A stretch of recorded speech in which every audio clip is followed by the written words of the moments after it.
Cześć, witajcie. W dzisiejszym odcinku pokażę Wam, jak wymienić korbę oraz jak zdjąć zewnętrzne łożyska suportu. Pokażę Wam to na przykładzie szosowej korby w systemie Shimano Hollowtech. W przypadku korby górskiej będzie podobnie. Ja jeszcze o tych drobnych różnicach, które się pojawią, będę za chwilkę opowiadał. I dlaczego warto wiedzieć, jak wymienić korbę? Przyda nam się to oczywiście w przypadku, kiedy będziemy chcieli wymienić korbę na nową, ale także w momencie, kiedy będziemy chcieli ją dobrze wyczyścić. No, ja staram się utrzymywać napęd w miarę czystym stanie, ale nie oszukujmy się, samą szmatką nie dotrzemy we wszystkie miejsca, te, które byśmy chcieli. Także warto od czasu do czasu zdjąć korbę i na spokojnie gdzieś na zewnątrz ją sobie przeczyścić. Korbę warto również zdjąć w momencie, kiedy chcemy wymienić na niej tarczę. Tutaj akurat ta większa powinna zejść bez żadnego problemu, bez ściągania korby.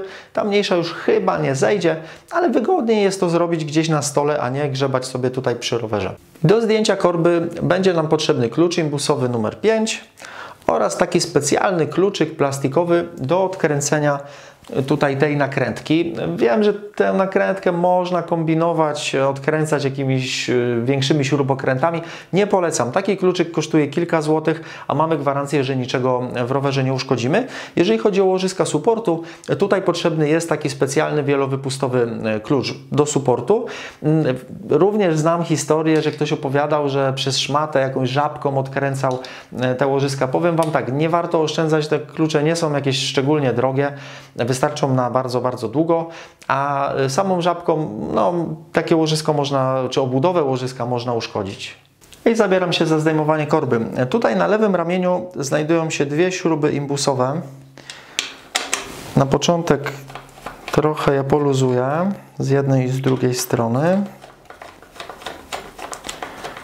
Już trochę poluzuję, teraz odkręcam tę plastikową nakrętkę, która znajduje się w środku. Ona powinna bez większego wysiłku zejść. No i teraz odkręcam śruby dalej.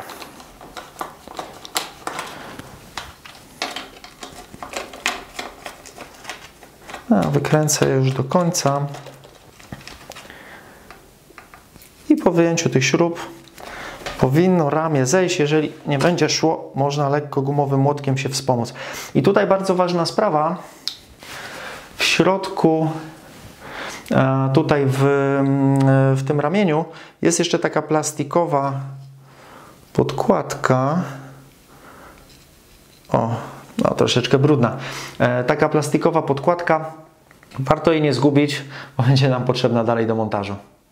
I po zdjęciu lewego ramienia prawe już powinno zejść bez większego problemu. Jeżeli będą problemy w tym miejscu, gumowym młotkiem można lekko puknąć, ale z pewnym oporem, ale korba mi zeszła.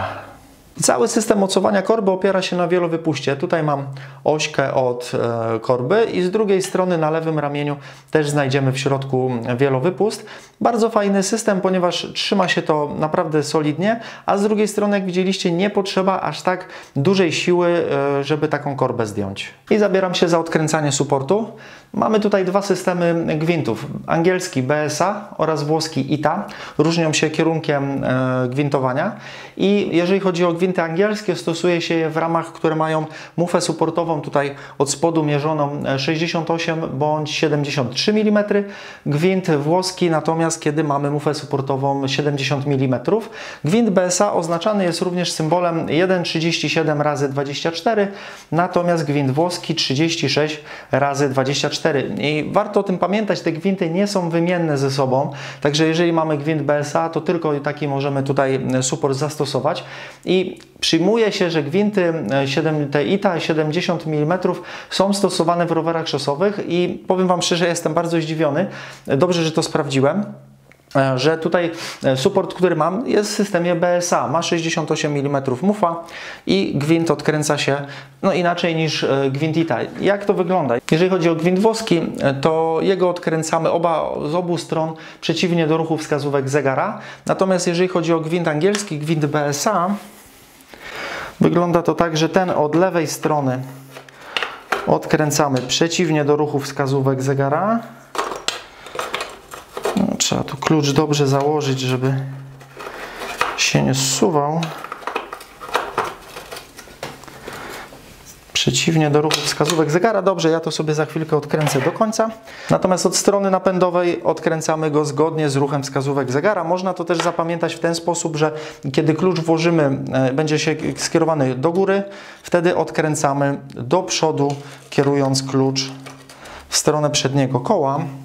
Ok, ja już mam suport zdjęty. Tutaj w środku jeszcze znajduje się specjalna taka plastikowa tulejka, która wydaje mi się, że chroni suport przed dostawaniem się wody gdzieś ze środka ramy. Ja zabieram się teraz za czyszczenie korby, za czyszczenie suportu, za czyszczenie tej gwintu w ramie i za chwilkę pokażę Wam, jak to wszystko potem z powrotem złożyć. No i wyczyściłem korbę. Powiem Wam, że to jest naprawdę świetna okazja, kiedy już korbę zdejmiemy z roweru, żeby rozkręcić, zdjąć zębatki, przeczyścić ją całkowicie, ponieważ tego brudu w zakamarkach zbiera się naprawdę dużo i są to miejsca, do których normalnie szmatką naprawdę nie uda się nam dotrzeć. Warto też podczas rozkręcania korby pamiętać o tym, przy zdejmowaniu zębatek, pamiętać później o ich poprawnych założeniu.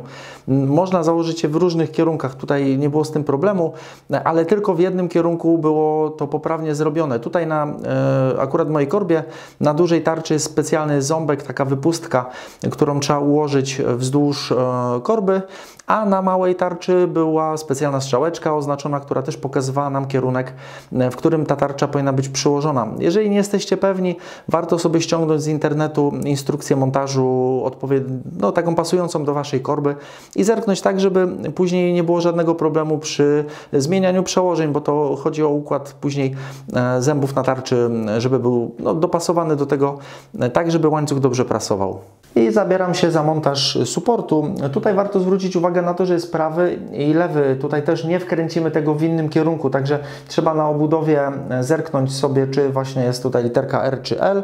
I lewy, czyli od strony przeciwnej do napędowej.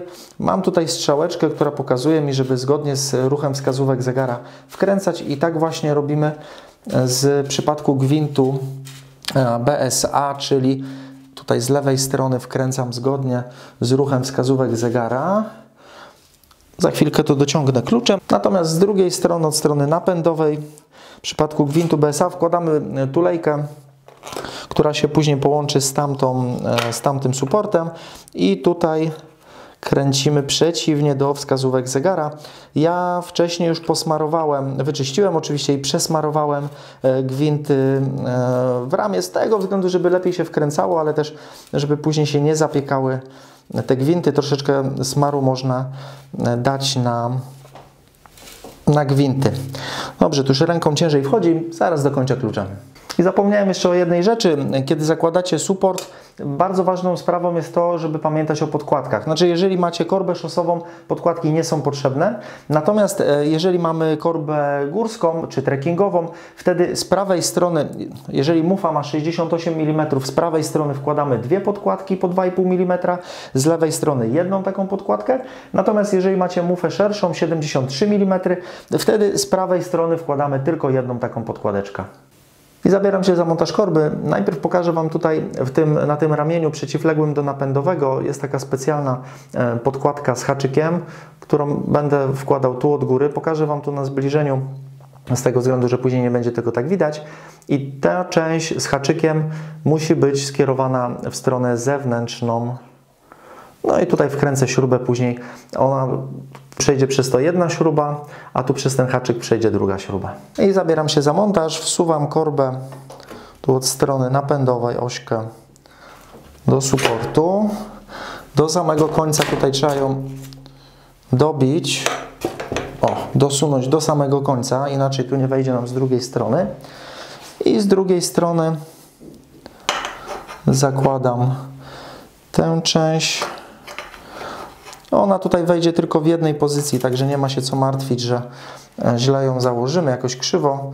Jest tutaj specjalne nacięcie, które nam pozwoli tutaj poprawnie założyć. Teraz zabieram się za wkręcanie śrub, pamiętając o podkładce, którą Wam pokazywałem. Wsuwam ją teraz w ten sposób, żeby śruba przeszła przez oczko z jednej strony, a z drugiej strony śruba, żeby przeszła przez ten odstający haczyk. Teraz dokręcam te śruby, pamiętając o tym, że jeszcze trzeba będzie tę plastikową tutaj nakrętkę wkręcić.